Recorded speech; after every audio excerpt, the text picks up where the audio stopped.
Hi everyone, my name is Kirsten and I'm from Melbourne, Australia. I want to thank IVF Babble for the opportunity to talk to you today about our infertility journey.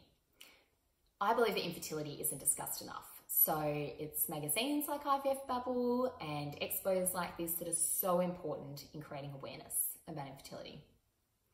So our beautiful son Spencer was born in July last year through surrogacy in the US.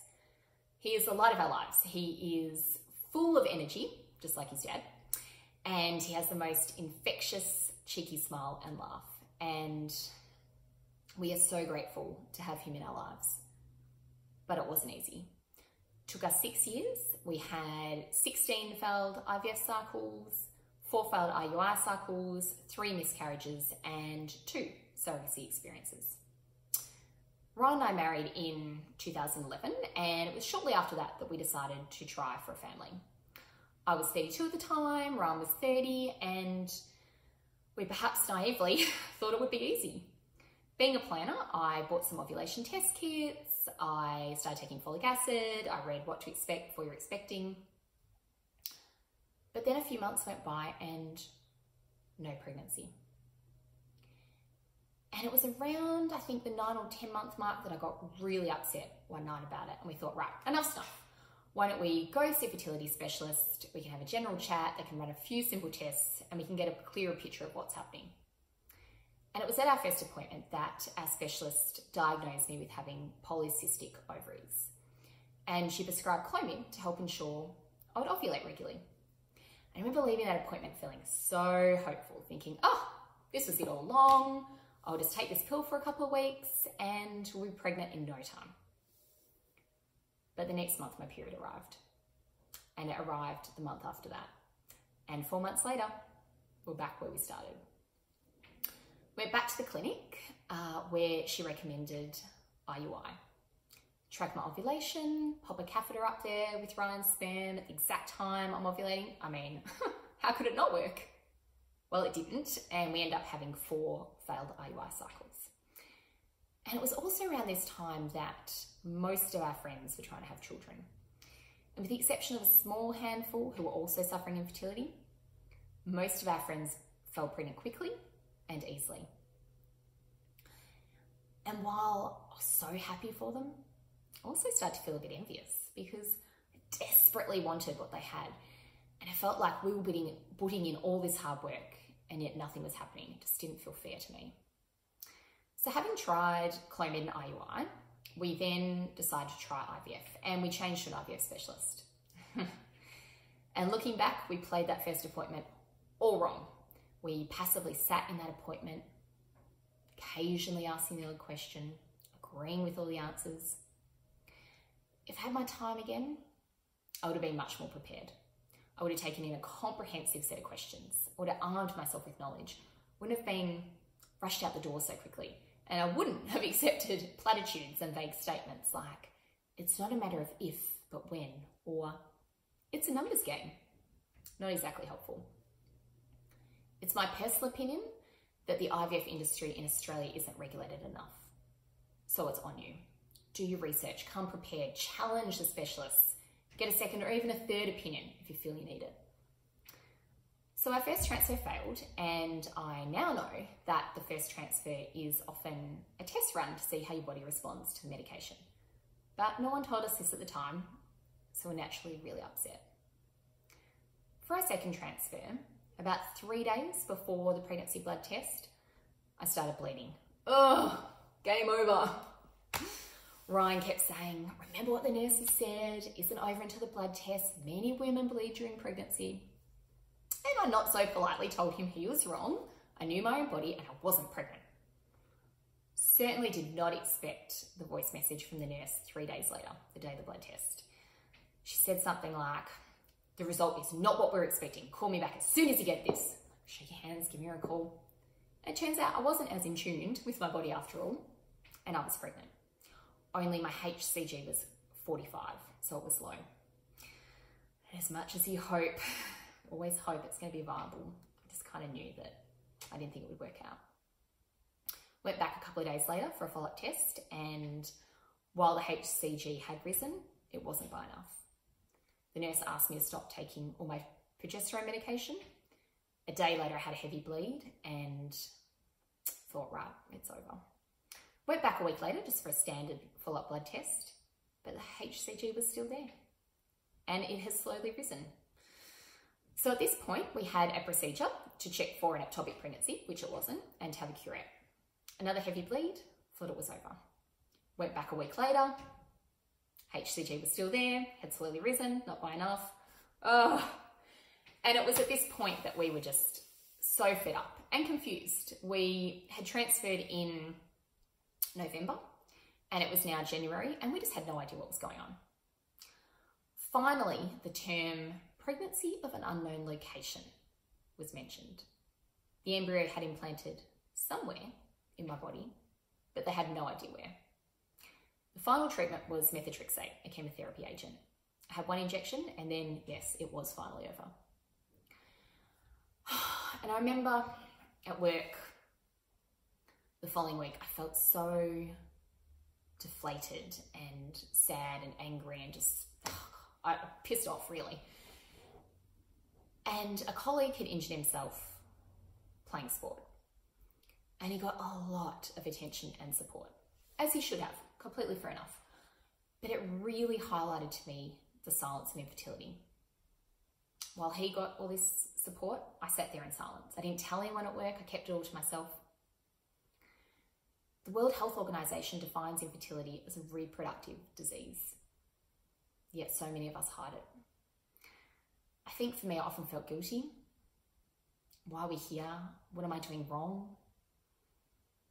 And I also was stupidly way too concerned about people's opinions and comments. Our good friends and family got it. They're kind, empathetic people, intelligent. They were always careful with their words. They listened to us, they were supportive.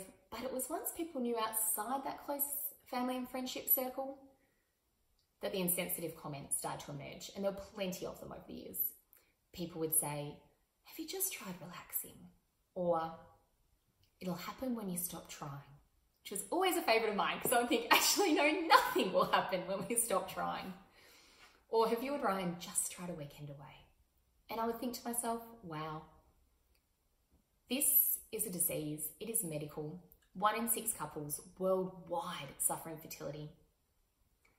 The IVF industry is a multi-billion-dollar business. But sure, we will just try a night out drinking. Like, why hadn't I thought of that earlier? I know most people were trying to be helpful, but there were plenty of hurtful and somewhat patronising comments over the years. And if there is one big thing I regret, it is not speaking up more and is not challenging people with the medical facts. So 3 months after the pregnancy of an unknown location, once the methotrexate had made its way out of my body, we were able to start again. We had a few more failed IVF cycles, and then my cycles kept getting cancelled because of my thin endometrium lining. When we first started IVF, I had no idea what the lining was. I knew that it needed to measure 6 for a transfer in Australia, and otherwise I didn't think too much of it. But it was after my cycles kept getting cancelled and the nurses and sonographers kept saying, oh, your lining's looking a bit thin, that I started to research it. And boy, did I find out a lot. Firstly, that the lining is crucial to falling pregnant and sustaining a pregnancy. That while the minimum measurement in Australia is 6, in many other countries, it's a minimum of 8. That a healthy lining is between 10 to 12 millimetres, and that the pregnancy rate for women of a lining of 7 or less is about 7%. More than triples that once you get over 7. My lining was always around 6 for a transfer, sometimes even late 5s. And on the cancel cycles, it was in the 4s and 5s. So knowing all of this, we decided to change specialists. And if there's another big thing I regret, it is not getting a second opinion earlier, because I do believe that we would have saved ourselves a lot of time and heartache if we'd got a second opinion earlier, especially as a thin lining is actually something that's really simple to diagnose. So at our first appointment, our new specialist recommended surrogacy. He diagnosed a thin lining and he said that surrogacy was our best chance of success. I didn't know much about surrogacy then, but it felt overwhelming, and also knew that I wasn't ready on giving up on being pregnant myself. So he continued to reiterate that surrogacy was our highest chance of success. He said that with women under 40, only about 5% of women have thin linings. They rarely know the cause, and it's often really difficult to treat. But accepting our decision, he recommended a stem cell procedure. And that procedure helped to invigorate my blood flow and thicken my lining. And it somewhat worked. My lining got to mid-6s, so while still not considered the ideal thickness, we pushed ahead.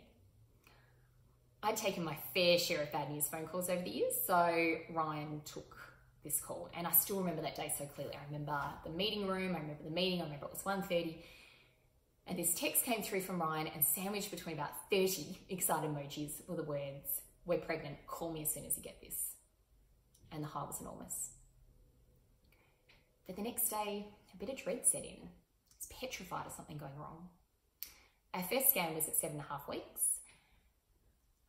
The nurse popped in the probe, and remember she had this kind of deadpan expression, but that kind of look on someone's face where you know, oh crap, something's wrong. And sure enough, she told us the baby was measuring too small and the heartbeat was too slow.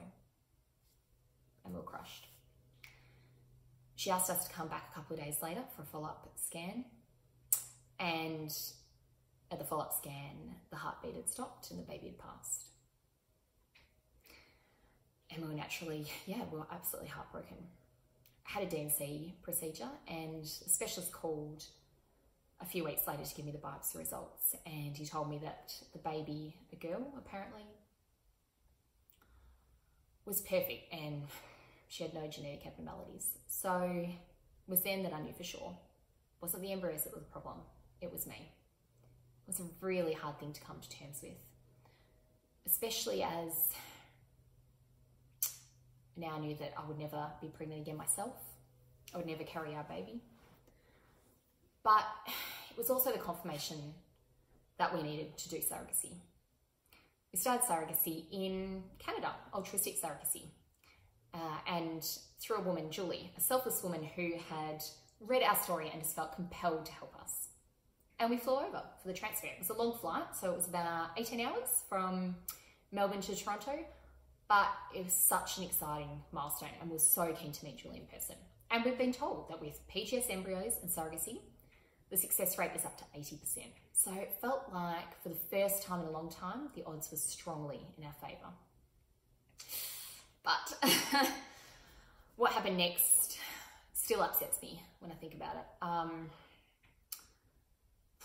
So we went off to the clinic and we waited in reception for about an hour. Julie was busting to go to the bathroom. She had a half full bladder for the transfer. And finally a nurse came out and asked if Ryan and I could go to the back area to meet with our specialist first. And I remember feeling nervous because I remember thinking, well, the transfer should have happened at least half an hour ago now. And why does he want to meet with us separately first? Anyway, went into his office, and shortly after he came in and he slowly sat behind his desk and he had this grave look on his face. And he looked us both straight in the eyes and he said, "I am so sorry, but the container of embryos you've transported across is empty." And I can't even describe the feeling. I think I went into a state of shock because I think anyone going through infertility, you prepare mentally as much as you can for different scenarios of a cycle failing or an embryo maybe not surviving the thought process, or even, gosh forbid, a miscarriage. But the container being empty, nope. That was something that never even occurred to us. And we later learnt that what happened was extremely rare. People transport eggs, embryos, sperm every day worldwide, whether they're changing clinics or doing surrogacy. It's standard practice.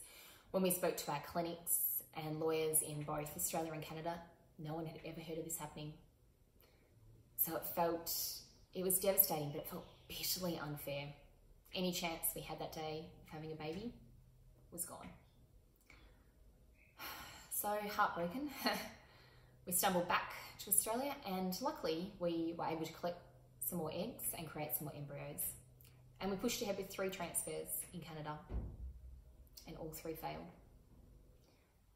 And we're all stumped. Our specialist stumped, we were stumped. There were no obvious complications with Julie. The embryos were PGS tested, but we knew that we had to move on. So we decided to change to surrogacy in America. And through a recommendation, we contacted the Utah Fertility Center and Dr. Russell Fulk, and we were impressed straight away. So Dr. Fulk and our nurse, Tonya, seemed greatly invested in us. They empathised with our situation, they listened to us, they never rushed us, and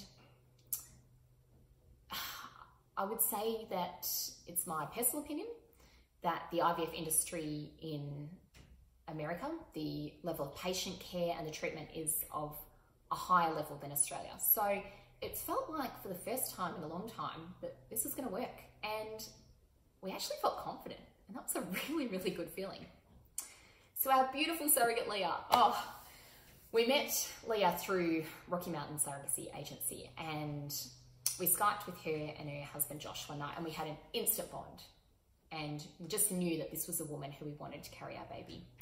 And I mean, I'm in awe of any woman who does surrogacy.